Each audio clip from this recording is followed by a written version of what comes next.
à tous, Baruch Hashem. On a le plaisir extraordinaire de continuer ensemble le livre Or Hadash, la nouvelle lumière du Rav Shalom Aroush, qui a une longue vie en bonne santé. Et donc, on continue. Quoi de plus que la volonté, les amis? Il se trouve donc en réalité que la perfection de chacun d'entre nous, c'est d'aller constamment entretenir des volontés, d'avoir une volonté débordant de volonté, de vouloir faire la volonté d'Hachem Yitbarach. Qu'à l'intérieur de nous-mêmes brûle un désir ardent et constant de chercher et de désirer avec des languissements comment je peux pouvoir faire la volonté de mon Créateur, comment je peux donner du plaisir à mon Créateur, comment je vais pouvoir encore rajouter dans mon service divin auprès d'Hachem, béni soit-il, comme c'est marqué dans le livre Siar Sarfei Kodesh de Rabbi Yitzhak Bender, dans le Chelek Bet, enseignement 172, une fois on a posé la question à Rabbi Nachman de Breslev, que son mérite nous protège, pourquoi le Baal Shem Tov donnait tellement d'importance à sa fille Odel, Adel? Et il a répondu ainsi.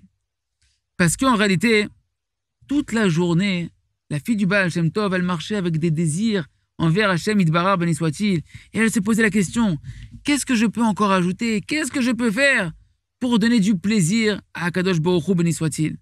Si c'est comme ça, on comprend les paroles maintenant du Maguid que l'on avait vu au tout début de nos shiurim dans le premier cours. Qu'est-ce qu'il lui avait dit à Rabbi Yaakov Yosef Mipolna? Si toi tu parles maintenant du sujet de la volonté, alors je n'ai aucune Torah à t'enseigner. Pourquoi? Parce que la qualité de la volonté, elle renferme en elle toute la Torah en puissance.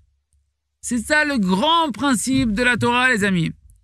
C'est ce qui est marqué également, d'ailleurs, justement, dans le Sefer Orchot Tzadikim, qui est attribué à l'un des grands sages des Rishonim.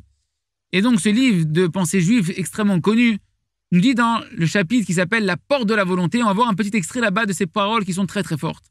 Il nous dit les choses suivantes. Il se trouve donc que toute la Torah entière est inclue et renfermée dans la qualité de la volonté. Et si tu regardes bien, il nous dit également toutes les réprimandes et les bénédictions sont incluses dans la volonté. Comment? Il va nous prouver ça. Au moment du don de la Torah, qu'est-ce qu'il est marqué? Et maintenant, si vous écoutez ma voix, si ma voix vous l'entendez et que vous l'écoutez et que vous gardez mon alliance, vous serez un peuple de prédilection parmi toutes les nations. Ce qui est marqué dans Shemot, chapitre 19, verset numéro 5. Quel est le sens de ces paroles de la Torah? Il nous dit le Orchot Tzadikim, lorsqu'il est marqué Shamoa Tishmeu, si entendre, vous entendez. Il nous dit, si vous acceptez sur vous et que vous vous mettiez à désirer, à vouloir ce que vous avez entendu. Et qu'est-ce qu'ils ont répondu, le Ham Israël, au moment de Matan Torah? Naase venishma, on va faire et on va entendre. C'est quoi on va entendre?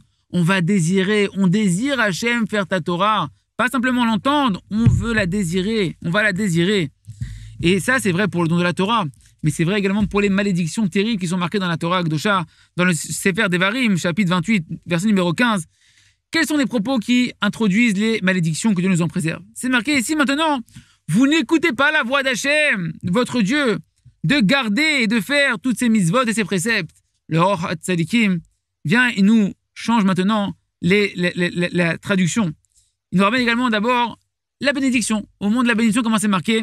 Et la bénédiction que vous allez entendre, Ken, des mitzvot, la bénédiction, Mechila, si vous écoutez les mitzvot d'Hachem, votre Dieu, et la malédiction, si vous n'écoutez pas les mitzvot d'Hachem, votre Dieu. Donc on voit que toute la bénédiction et la malédiction, elles tournent sur le fait est-ce qu'on va écouter ou pas écouter la parole d'Hachem. En réalité, nous dit le Orchot Tzadikim, toutes ces notions d'entendre, c'est pas une écoute juste auditive à travers l'oreille.